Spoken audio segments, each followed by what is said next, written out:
la façon dont un personnage se met à exister dans, dans ma tête. C'est quelque chose d'assez étonnant qui continue de me fasciner. Souvent, en fait, un personnage, c'est un peu comme une pelote, et une pelote dont le principe est de grossir. Si la pelote ne grossit pas, le personnage n'existe pas. Et, et donc cette pelote, comment est-ce qu'elle se construit, elle se développe. Et bien, ce qu'il y a, l'espèce de noyau, enfin qu'il y a au point de départ, le fil de départ, c'est vraiment une chose très importante. Et il faut vraiment quelque chose de, enfin, on peut pas savoir au départ ce qui va donner naissance à un personnage. En fait, c'est ça qui est assez mystérieux. Et en tout cas, quand j'observe la façon dont ça se passe, c'est souvent un tout petit quelque chose d'entortillé qui traîne là, et qui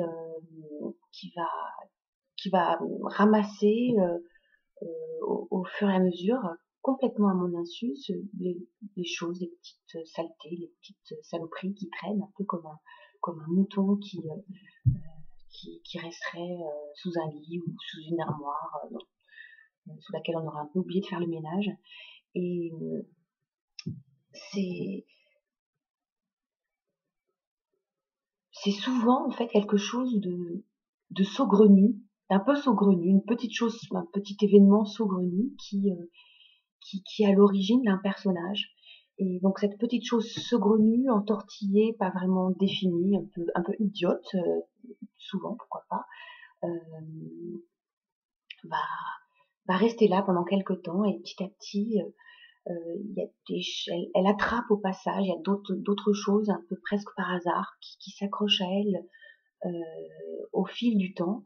Et au bout d'un moment, ça devient donc quelque chose une espèce de matière un peu vaporeuse qui va se mettre à bouger quand il va y avoir un peu d'air, un courant d'air, et comme ça qui va acquérir du mouvement, une espèce d'autonomie jusqu'à ce que je m'en empare en fait pour y mettre aussi du mien, et donc vraiment donner corps avec plus de fermeté à ce personnage.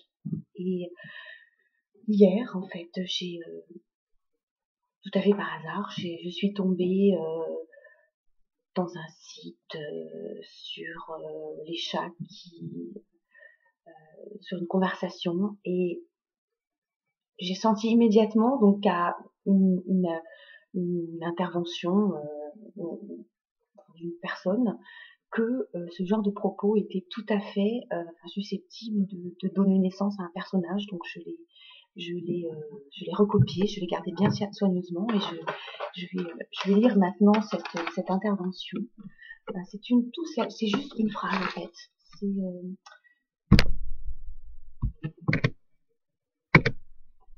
quoi est-ce que j'ai lu aussi que je pouvais le faire manger en lui lançant ses croquettes une par une d'un bout à l'autre de la pièce. Ça le fait courir un peu, et il prend le temps de mâcher les croquettes, chose qu'il ne fait pas quand elles sont dans la gamelle. C'est une bonne idée, selon vous? Voilà. Et le fait de prendre au sérieux je sais pas si c'est possible que quelqu'un ait vraiment sérieusement proposé ou pensé qu'il était possible de nourrir un chat en lui lançant ses croquettes à l'autre bout de la pièce.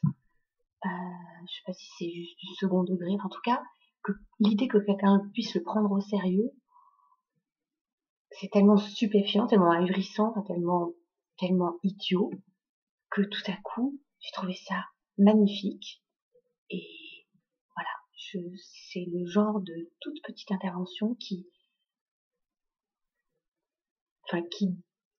donne, enfin qui fait exister quelqu'un d'une façon extrêmement forte. Alors je sais pas si ça restera, peut-être que et souvent la matrice de départ, à la fin, une fois le bouquin terminé, ou l'histoire ou la nouvelle, enfin cette matrice on la voit pas, parfois même je ne l'ai pas gardée, mais en tout cas c'est vraiment l'impulsion de départ d'un personnage. Donc là, il y a peut-être, dans une phrase comme ça, c'est on a vraiment un personnage possible en devenir derrière une phrase comme celle-ci.